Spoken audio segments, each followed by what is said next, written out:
वहाबियत देवबंदियत छोड़कर इस मुनाजरे की बरकत से इन्हें सब मुनाजरे का हाल मालूम हुआ तो ये देवबंदियत पे लानत भेज रहे हैं और सुन्नियत इख्तियार कर रहे हैं। माशाअल्लाह, सुभान अल्लाह। क्या नाम है तुम्हारा? तौहीद। आज तौहीद बताओ।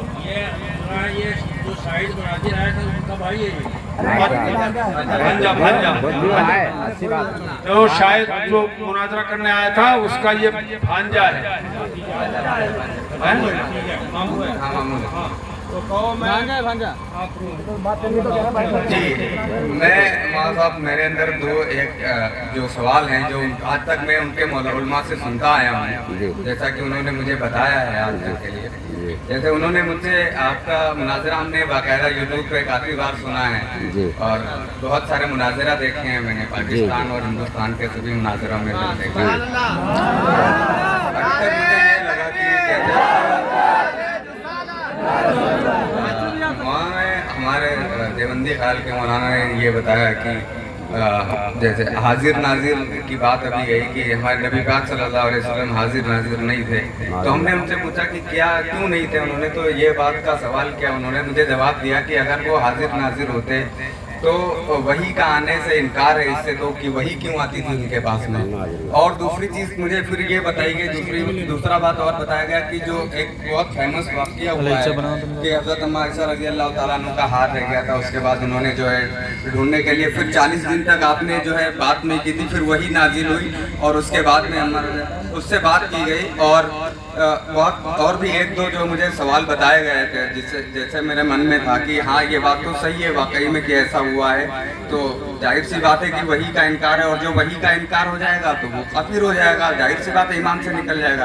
एक तो सवाल मेरे अंदर ये था। दूसरा सवाल ये था कि नबी पाक सल्लल्लाहु अलैहि वसल्लम को मैं तो अभी तक नहीं मानता था कि ऐसा जो भी चीज़ें जिस तरीके से भी बताई गई आपने हज़रत ने बताई बयान की, तो ये जो मेरे अंदर एक दो सवाल थे जैसे कि मुझे बताया गया तो वो थोड़े से क्लियर हो जाते और भी अच्छा होता हमें इस तरीके से बात करना। चलो भाई, और हम बस यही चाहते हैं। एक तो ये इनका सवाल हुआ कि हुजूर हाजिर और नाजिर थे तो वही क्यों आती थी।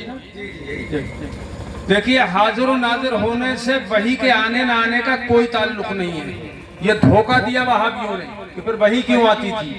अरे हुजूर सल्लल्लाहु अलैहि वसल्लम को हाजिर और नाजिर अल्लाह ने बनाया है और अल्लाह ही ने वही भेजी है और इरशाद फरमाया अन्नबिय्यु औला बिल मोमिनीना मिन अनफुसिहिम, मेरा नबी मोमिनों की जान से भी ज्यादा करीब है। तो जान हाजिर है कि नहीं है? जान हाजिर है, अगर हाजिर ना हो तो फिर मर जाओ। तो जान हाजिर है और हुजूर जान से भी ज्यादा करीब है, तो हाजिर और नाजिर हुए या नहीं हुए? ठीक है। और मुझे एक और चीज़ बताई गई थी। अच्छा ये समझ में आ गया? जी समझ में आया है।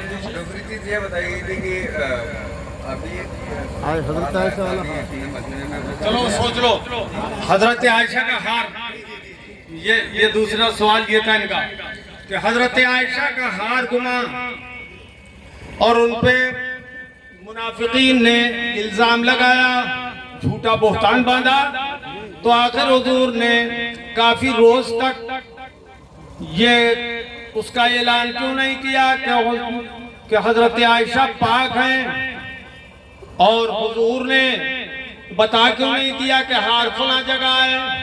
तवज्जो कर लो, यही बात है ना मेरे अजीजों। हार गुमा और मेरे मुस्तफा जान रहमत सल्लल्लाहु अलैहि वसल्लम को पता लगा हार गुम गया, तो बताओ अगर आपकी बीवी का हार सोने का गुम जाए तो आपको नींद आएगी?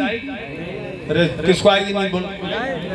बोलो ना जोर से, नहीं आएगी। हार गुम गया और हजरत आयशा फरमाती हैं मेरे आका मेरे जानू पे सर रख के सो गए। जोर से बोलो सुभान अल्लाह। सो गए मुस्तफा वरासू फी हुजरी, फरमाती है कि मेरी गोद में मेरे मुस्तफा का सरे अनवर था। तो हजरत आयशा को چین کیسے پڑ گیا اور حضور کو نیند کیسے آ گئی؟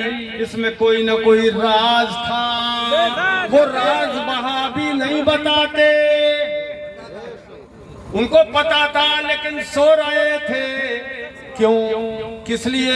میرے آقا جانتے تھے کہ اب تک تیمم کی آیت نازل نہیں ہوئی ہے اور میں سوتا رہوں گا، ٹائم گزرتا رہے گا تو وضو کیسے کریں گے میرے غلام؟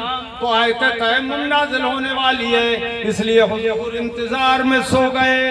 اب وحی آئی، اللہ پاک نے وحی بھیجی، یہ میرے حبیب آپ کی امت فَإِن لَمْ تَجِدُوا مَاءً فَتَيَمَّمُوا صَعِيدًا طَيِّبًا، اگر پانی نہ پائیں تو پاک مٹی سے تیمم کر لیں۔ جب آیت اتر گئی سب نے تیمم کر لیا۔ یہ پتہ چلا کہ رسول کو معلوم تھا مگر وہابی ملا جی سے چھپاتے ہیں، نبی کے علم غیب کے خلاف پیش کرتے ہیں۔ تو پتہ یہ چلا کہ میرے مصطفیٰ کو اللہ نے غیب دیا ہے، اللہ نے محبوب کو وہ غیب دیا ہے کہ رہتے ہیں مدینے میں زمانے کی خبر۔ اور بشر کے لیے بتاتے تھے، میں نے پوچھا ان سے کہ بشر کہتے ہیں آپ، تو انہوں نے کہا کہ بشر کے لیے پہلی بات یہ ہے کہ آدمیت شرط ہے، اور آدمیت میں مطلب نکاح اسی سے ہوتا ہے جو ایک آدمی کا نکاح جو ہے اس سے نہیں ہو سکتا فرشتوں سے۔ مطلب یہ ہے کہ حضور صلی اللہ علیہ وسلم آدمی تھے اور انسان تھے، تو بے شک حضور انسان بھی تھے، بشر بھی تھے، آدمی بھی تھے، مگر جھگڑا اس بات میں ہے، وہابی کہتے ہیں ہماری طرح بشر تھے اور ہم کہتے ہیں وہ بے مثل بشر تھے۔ حق ہے، وہ نوری بشر تھے۔ نوری بشر تھے۔ ٹھیک ہے ٹھیک ہے بیٹا، تمہیں سمجھ تسلی ہو گئی؟ وہ نوری بشر تھے، بشر تو تھے، انسان ہی نبی ہو سکتا ہے، غیر انسان نبی نہیں ہو سکتا، وہ بشر تھے مگر ہماری طرح بشر بولو نہیں تھے۔ اللہ نے فرمایا قد جاءکم من اللہ نور، بے شک تمہارے پاس اللہ کی طرف سے نور آ گیا۔ کسی اور انسان کے لیے تو یہ نہیں فرمایا نور آ گیا، یہ اس نے اپنے حبیب کے لیے فرمایا وہ نور آ گیا۔ تسلی ہو گئی؟ اب آ جاؤ کہو میں سچے دل سے میں سچے دل سے وہاں